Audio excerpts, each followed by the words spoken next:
ఒక సామాన్యుడు తన అవసరాల కోసం బైక్ మీద ఆఫీస్కి వెళ్తే, లేదా తన కూతురి పెళ్లి కోసం కాస్త బంగారం కొంటే దేశ ఆర్థిక వ్యవస్థ కుప్పకూలిపోతుందా? వినడానికి వింతగా ఉన్నా ఇప్పుడు మన దేశంలో జరుగుతున్న చర్చ ఇదే. ఆసియాలోనే అత్యంత దారుణంగా పడిపోతున్న కరెన్సీగా మన ఇండియన్ రూపీ రికార్డు సృష్టించింది.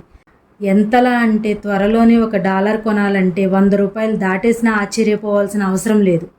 అయితే ఇక్కడ ట్విస్ట్ ఏంటంటే, ఈ పడిపోతున్న ఆర్థిక వ్యవస్థను, రూపాయిని కాపాడే బాధ్యతను మన నాయకులు మన భుజాలపైనే పెట్టారు. అవును, మనం బంగారం కొనడం మానేస్తే, మనం బైకులు వాడడం తగ్గిస్తే, మనం ఫారెన్ ట్రిప్పులు మానేస్తే దేశం బాగుపడుతుందంట. నిజంగా ఇది సాధ్యమా? అసలు రూపాయి ఎందుకు పడిపోతుంది? ప్రభుత్వాలు చేస్తున్న తప్పుల భారాన్ని సామాన్యుడి నెత్తిన ఎందుకు రుద్దుతున్నారు? ఈ వీడియోలో లాజికల్గా పాయింట్ టు పాయింట్ మాట్లాడుకుందాం. ఎండ్ వరకు చూడండి, మీకే క్లారిటీ వస్తుంది. రూపాయిని కాపాడడానికి మన ప్రధాని మోడీ గారు 4 సూచనలు చేశారు. అందులో 1 ఇంధనం ఆదా చేయడం, 2 ఎరువుల వాడకం తగ్గించడం, 3 విదేశీ ప్రయాణాలు మానేయడం. కానీ 4వ పాయింట్ అందరినీ ఆశ్చర్యపరిచింది. అదేంటంటే, 1 సంవత్సరం పాటు ఎవరు బంగారం కొనకండి అని చెప్పడం. ఇండియన్స్కి బంగారం కొనకండి అని చెప్పడం ఊపిరి పీల్చుకోవద్దు అని చెప్పడం లాంటిది. కానీ ఎకనామిక్స్ పరంగా మోడీ గారు ఎందుకు అలా చెప్పారో తెలుసా? మనం కొనే ప్రతి 100 గ్రాముల బంగారంలో 90 గ్రాములు విదేశాల నుంచే వస్తుంది. అంటే మన బంగారం కొనడానికి గత ఏడాది ఏకంగా $72 బిలియన్ డబ్బును ఇతర దేశాలకు పంపించేశాం. మన దగ్గర నుంచి డాలర్లు బయటికి వెళ్ళిపోతున్నాయి. వాణిజ్య లోటు పెరిగిపోతుంది. అంతేకాదు, మనం కొన్న బంగారం ఏ ఫ్యాక్టరీలోనో పెట్టుబడిగా మారదు. అది లాకర్లలో, బీరువాల్లో మూలన పడి ఉంటుంది.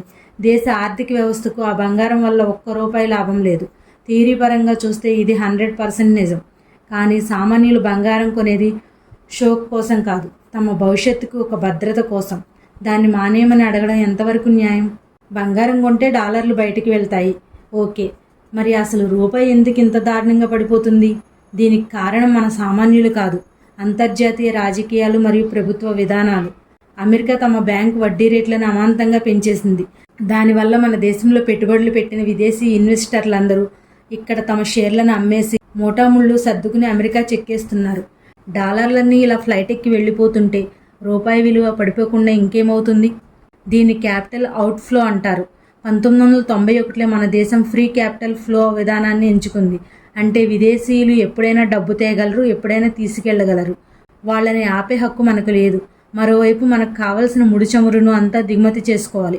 ఒకవైపు డాలర్ రేటు పెరుగుతుంది, మరోవైపు ఆయిల్ రేటు పెరుగుతుంది. ఈ 2 దెబ్బలకి మన రూపాయి విలవెల్లాడుతుంది.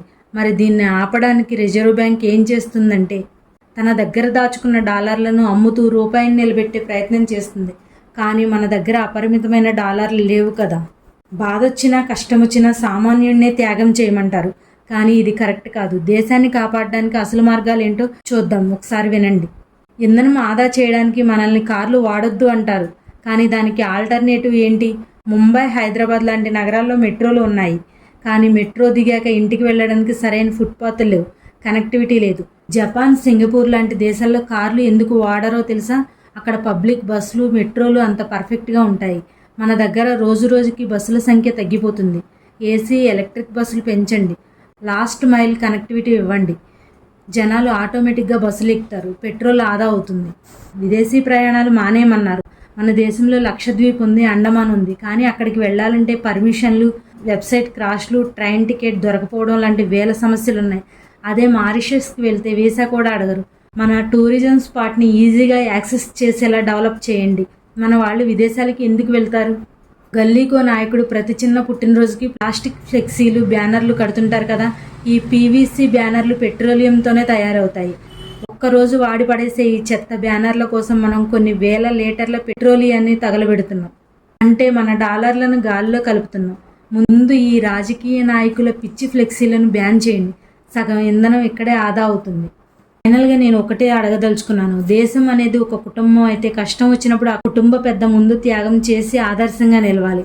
సామాన్యులను వర్క్ ఫ్రమ్ హోమ్ చేయమనే నాయకులు తమ వెనకాల వచ్చే 20-30 కార్ల కాన్వాయ్లను 2 కార్లకు తగ్గించుకుంటారా? సామాన్యుల్ని ఫారెన్ ట్రిప్పులు ఆపమనే నాయకులు ప్రతి చిన్న మీటింగ్కి ప్రైవేట్ జెట్లలో వెళ్ళడం ఆపుతారా? తమ పుట్టినరోజుకి వేసే ఫ్లెక్సీల సంస్కృతిని ఆపుతారా? నాయకులు ఆదర్శంగా నిలిస్తే ఈ దేశ ప్రజలు దేశం కోసం ఏమైనా చేయడానికి సిద్ధంగా ఉంటారు. కేవలం నీతులు చెప్పడం కాదు, చేతల్లో చూపించాలి. సిస్టమ్ మారితేనే రూపాయి నిలబడుతుంది.